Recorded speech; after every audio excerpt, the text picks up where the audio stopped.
Hello, what's up? My name is Danny D. Welcome to my channel if you're new to my channel. If you're not in my... What? If you're not new to my channel, welcome back, friend. I hope you're doing great. Today, we're actually talking about boundaries with clients and friendships. Can a client become a friend? Is a client a friend? Can friends become clients? We're gonna talk about it because there's something that oftentimes in my industry personally, I am in the coaching, personal development industry-ish, and there's a lot of talk in comment sections or when people first enter into the coaching industry where they're like, wait, I feel like everyone is inaccessible to me unless I pay them. Or this idea of, I worked with someone, I really liked it, person was a coach or a service provider who I was paying for a specific service, and that service was more intimate, which means that they know a lot of things about me. We learned about each other throughout the course of our contract together, and now that we're not in that contract anymore, or we're not working privately anymore, I feel like I have to pay them to talk to them. Now, let's talk about it from both ends. So first of all, I'm actually gonna go from the client perspective because it makes sense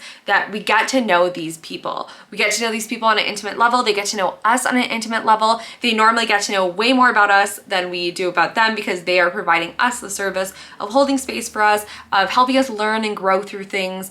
And really when I say holding space, I just mean that they are literally holding a container of, think of like a program or a timed workshop or something like that. Or if you think of going to like a therapy session or something like that, coaches and therapy are very different. But if you're going to a therapy session or something like that, it's like they have an allotted amount of time where their heart, their eyes, their everything, attention is on you, and they're saying, here's the amount of space that you can take up in this container. This is all for you. Same thing with coaches and service providers. They allot an amount of time or a program to you, complete attention on you, and really helping you with your struggles, helping you with what you are going through, helping you with what you hired them for. So whether that's like a relationship coach, whether that's like a business coach, whether that's someone who is helping you set up your website or do your graphics or whatever, service provider, or people who you just want to learn from, and you're paying them for their skill set, their knowledge, their expertise, and their attention and capacity. So how much space they hold emotionally, physically, mentally, time-wise,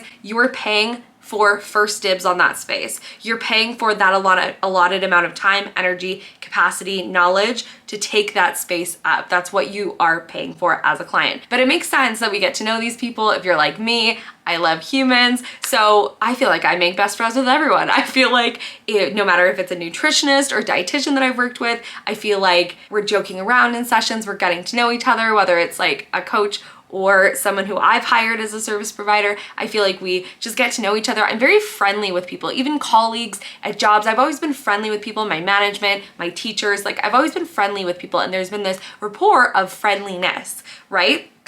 Does that mean that I will call any one of them up and be like, hey, you wanna go out for drinks after work or something like that? Maybe for some, maybe not for others. I wouldn't call my therapist and be like, hey, do you wanna go for drinks after this?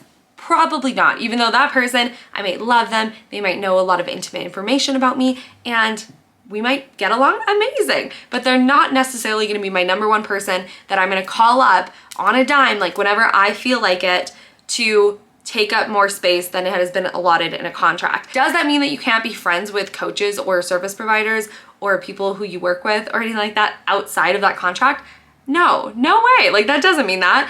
I have friends who I've gone through programs with, and we're actually really good friends, and we live completely opposite areas of North America, and we talk every single day. We are constantly in communication with each other, leaving each other voice messages and stuff like that, but there's no demand or expectation for that person to get back to me. Like I'm not like putting a demand on them. I didn't pay for a service for them to provide that for me. Like there's no demand. If I like see a client's stories, because I like love my clients and I'm friends with a lot of my students and stuff like that, and previous students, and we're very friendly, or we are friends, and so I might swipe up and like respond to one of their Instagram stories, but there's no demand on that. They don't have to message me back. They don't have to answer a question. They don't have to do anything they don't want to do. And here is where boundaries are really important of what is the defined relationship inside a contract, what's the defined relationship outside of a contract. Because if you are paying someone to provide a service or to hold that space, that container for you, you know the expectations of that, like how you can take up space, how they're gonna help you through it and stuff like that. When that contract's done, that container that you had in the contract, that person who is providing that service has consented through a contract and through payment to provide that to you. So now you're outside of a contract. Now you're just two human beings that have no obligations, expectations for each other, and you just want to be friends.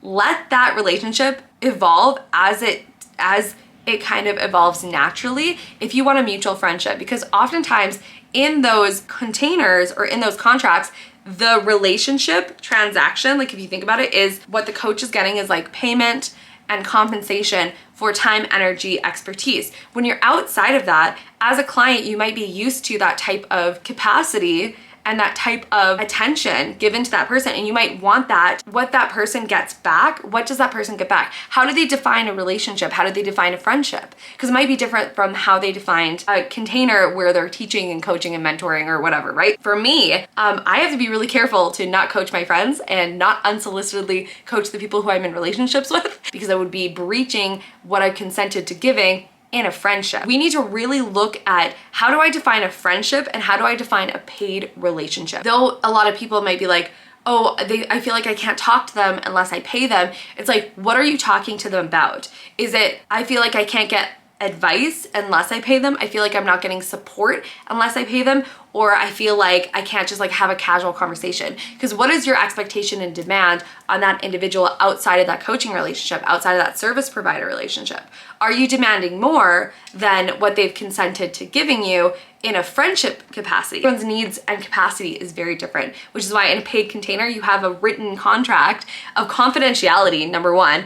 Number two, a paid compensation thing, and then both people are showing up to give those services or to give that expectation that was provided in a written form, so you know what you're holding yourself accountable to. With friendships, it's a lot more casual, right? Like I wouldn't call up my friend and be like, hey, I'm gonna like tell you everything, like I demand your attention and capacity right now. I would say, text them maybe and be like, hey, do you have the capacity to talk on the phone? Hey, or I'd wait till I go see them in person. Hey, when can you hang out? So that we're devoted to that time or hanging out. We're devoted to that time together over a cup of coffee or whatever, and we're casually talking, but there's no expectation for them to coach me through what I'm doing. There's no expectation for feedback. If they desire to give feedback, they might say, hey, are you open to feedback? If I want feedback, I'm gonna ask them, hey, are you open to giving me feedback? But there's no expectation in a paid way. And I think that's the most important thing is what are your expectations of a friendship?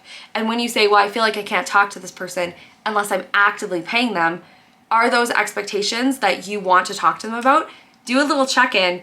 Is it because you are expecting the same type of attention and intimacy and capacity as you did in a paid container for free? Because for that person that's their job. They're compensated for that, right? So it's like they only have a certain amount of capacity, time, energy to allot to their clients. And maybe outside of that, maybe they treat their friends differently. Maybe they have different boundaries around that. Okay, I hope that helped. If you have any other questions, feel free to DM me or email me at the email below. If you have a leadership horror story, I'd love to hear it.